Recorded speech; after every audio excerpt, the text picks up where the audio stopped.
Hi all welcome back to my YouTube channel Sreeju. ಮಕ್ಕಳಿಗೆ ಊಟ ಮಾಡಿಸೋದು ಅಂದರೆ ತಾಯಂದ್ರಿಗೆ ದೊಡ್ಡ ಕೆಲಸ ಅಂತಲೇ ಹೇಳ್ಬೋದು. ಆ ಕೆಲಸನ ಸುಲಭ ಮಾಡ್ಕೊಳೋದು ಹೇಗೆ ಅಂದರೆ ಅವ್ರಿಗೆ ಇಷ್ಟ ಆಗಿರೋಂಥ ಅಡುಗೆನ ಮಾಡಿಕೊಟ್ರೆ ಸ್ವಲ್ಪ ನಮ್ಮ ಕೆಲಸ ಈಸಿ ಆಗುತ್ತೆ. ಇವತ್ತು ಮಗುಗೆ ಸ್ನ್ಯಾಕ್ಸ್ ಬಾಕ್ಸ್ನ ಕೂಡ ನಾನು ರೆಡಿ ಮಾಡ್ತಾ ಇದ್ದೀನಿ. ಇಲ್ಲಿ ಒಂದು ಬಾಕ್ಸಲ್ಲಿ ಬಂದುಬಿಟ್ಟು ನಾನು ಡ್ರೈ ಫ್ರೂಟ್ಸ್ನ ಹಾಕ್ತಾ ಇದ್ದೀನಿ. ಹಾಗೆ ಇನ್ನೊಂದು ಬಾಕ್ಸಿಗೆ ಬಂದುಬಿಟ್ಟು ನಾವು ಒಂದು ಇಡ್ಲಿನ ಮಾಡಿ ಹಾಕೋ ಬದಲು ಈ ಥರ ಚಿಕ್ಕ ಚಿಕ್ಕದಾಗಿ ಇಡ್ಲಿಗಳನ್ನ ಮಾಡಿಕೊಟ್ರೆ ಅವ್ರು ತುಂಬ ಇಷ್ಟಪಟ್ಟು ತೊಗೊತಾರೆ, ತಿಂತಾರೆ. ಹಾಗೆ ಏನು ಗೊತ್ತಾ, ನಾವು ದೊಡ್ಡದಾಗಿ ಇಡ್ಲಿ ಕೊಟ್ಟರೆ ಅವ್ರಿಗೆ ಇಟ್ಕೊಂಡು ತಿನ್ನೋದು ತುಂಬ ಕಷ್ಟ ಆಗುತ್ತೆ. ಈ ಥರ ಚಿಕ್ಕ ಚಿಕ್ಕದಾಗಿ ಇಡ್ಲಿ ಮಾಡಿಕೊಟ್ರೆ ಈಸಿಯಾಗಿ ಇಟ್ಕೊಂಡು ಒಂದೊಂದೇ ತಿನ್ನೋದಕ್ಕೆ ಚೆನ್ನಾಗಿರುತ್ತೆ. ಹಾಗೆ ಒಂದು ಇಡ್ಲಿ ತಿನ್ನೋರು ಒಂದೂವರೆ ಇಡ್ಲಿ ಕೂಡ ತಿಂತಾರೆ.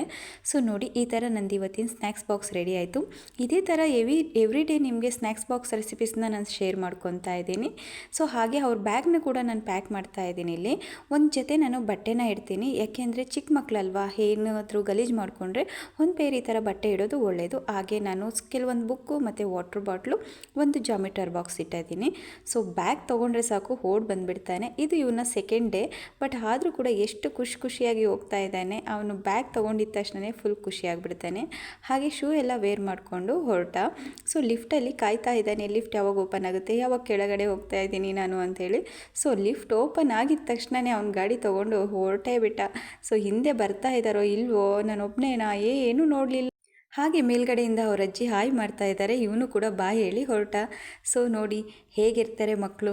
ಸೊ ಹೊರಗಡೆ ಕರ್ಕೊಂಬಂದಿದ ತಕ್ಷಣ ಹೆವಿ ಆ್ಯಕ್ಟಿವ್ ಆಗಿಬಿಡ್ತಾನೆ. ವ್ಯಾನ್ ಬರೋಕ್ಕೂ ಮುಂಚೆ ಒಂದು ಡಾಗಿ ಕಾಣ್ತು, ಆ ಡಾಗಿನ ನೋಡಿ ಫುಲ್ ಖುಷಿಯಾಗಿಬಿಟ್ಟ.